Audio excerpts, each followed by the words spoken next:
नमस्कार। आज बात करते हैं भारत के हाई स्पीड फ्यूचर की। एक ऐसी बड़ी घोषणा जो यहाँ ट्रैवल का पूरा तरीका ही बदल कर रख सकती है। तो ये सब शुरू कहां से हुआ?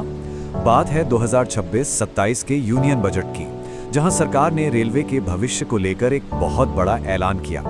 फाइनेंस मिनिस्टर निर्मला सीतारमण ने कहा कि पर्यावरण के लिहाज से हमें सस्टेनेबल पैसेंजर सिस्टम्स को बढ़ावा देना होगा। इस पूरी घोषणा में जो सबसे अहम नंबर है वो है 7। जी हाँ, 7 बिल्कुल नए हाई स्पीड रेल कॉरिडोर बनाने की बात हो रही है।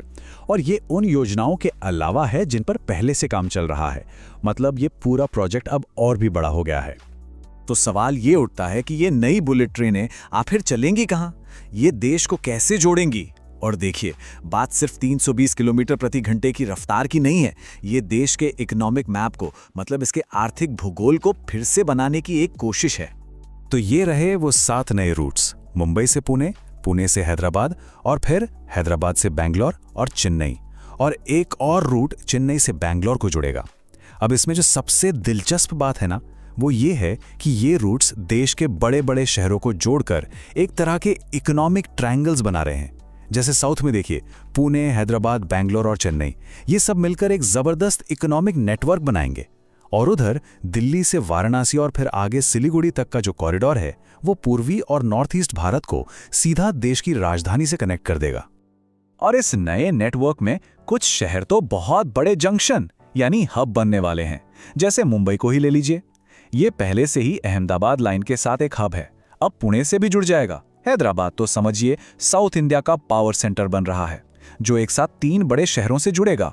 और वाराणसी एक बहुत ही बड़ा ट्रांजिट हब बनने की राह पर है। यहां से दिल्ली, कोलकाता और सिलीगुड़ी के लिए लाइनें निकलेंगी।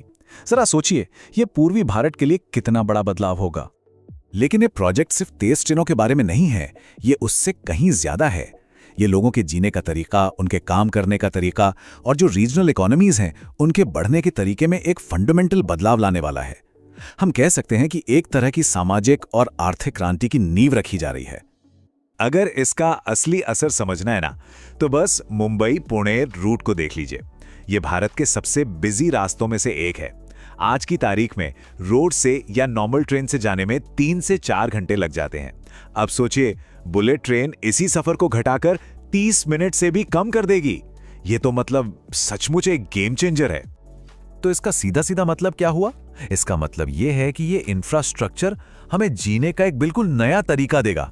जरा कल्पना कीजिए, कोई पुणे में रह रहा है और मुंबई की किसी कंपनी में जॉब करने के लिए रोज बस आधे घंटे का सफर कर रहा है। इससे ना सिर्फ लोगों की जिंदगी बेहतर होगी, बल्कि कंपनियों को भी एक बहुत बड़े टैलेंट पूल का एक्सेस मिलेगा। क्यों? क्योंकि अब शहरों के बीच की दूरी तो जैसे खत्म ही हो जाएगी। और ऐसा नहीं है कि ये डेवलपमेंट सिर्फ बड़े बड़े मेट्रो शहरों तक ही रहेगा। सरकार का खास फोकस 5 लाख से ज्यादा आबादी वाले टियर 2 और टियर 3 शहरों पर भी है। मकसद है कि उन्हें इकोनॉमिक ग्रोथ के नए सेंटर्स के तौर पर तैयार किया जाए। ये एक सोची समझी स्ट्रैटेजी है, जिससे विकास देश के अंदरूनी हिस्सों तक पहुंचे। लेकिन ये 7 कॉरिडोर अकेले नहीं हैं। इन्हें अलग से नहीं देखा जा सकता। ये एक बहुत बड़े नेशनल प्लान का हिस्सा है, एक बड़ी तस्वीर का एक बहुत ही जरूरी टुकड़ा, जो भारत के पूरे इंफ्रास्ट्रक्चर को बदल रहा है। देखिए, जब हम इन 7 नए रूट्स को उन 7 कॉरिडोर में जोड़ते हैं जो पहले से प्लान किए गए थे, और उसमें वो एक भी जोड़ लें जिस पर काम पहले से चल रहा है, तो कुल संख्या कितनी होती है? 15। देश में कुल 15 बुलेट ट्रेन रूट्स का प्रपोजल है। ये भारत में हाई स्पीड रेल के लिए एक बहुत ही एम्बिशियस और कॉम्प्रिहेंसिव नेशनल प्लान को दिखाता है। और इतने बड़े नेटवर्क को बनाने का तरीका भी काफी स्मार्ट है। जो पहली मुंबई अहमदाबाद लाइन बन रही है ना, उससे मिली हर एक सीख को, हर एक एक्सपीरियंस को बहुत ध्यान से डॉक्यूमेंट किया जा रहा है। मतलब हर चुनौती, हर सोल्यूशन, सबका एक रिकॉर्ड बन रहा है। ऐसा क्यों? ताकि भविष्य की बाकी सभी परियोजनाओं के लिए एक प्लेबुक तैयार हो सके, एक ब्लूप्रिंट, जिससे गलतियां ना दोहराई जाएं और काम ज्यादा तेजी और एफिशिएंसी से हो।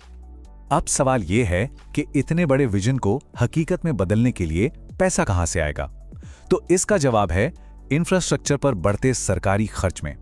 अब देखिए, 2014-15 में जो खर्च 2 लाख करोड़ रुपए था, वो 2025-26 तक बढ़कर 11.2 लाख करोड़ रुपए हो गया है। ये आंकड़े दिखाते हैं कि ये सिर्फ एक सपना नहीं है, इसके पीछे एक मजबूत फाइनेंशियल प्लानिंग भी है। तो आखिर में हम ये कह सकते हैं कि भारत अपने शहरों को इतनी तेजी से जोड़कर सिर्फ रेलवे लाइनें नहीं बिछा रहा है, बल्कि ये एक नई आर्थिक और सामाजिक हकीकत की बुनियाद रख रहा है। और ये हमें एक बहुत बड़े सवाल पर छोड़ जाता है। जब शहरों के बीच सफ़र का समय इतना कम हो जाएगा तो हमारे काम करने का, बिजनेस करने का और जीने का भारत का पूरा भूगोल किस तरह से बदल जाएगा।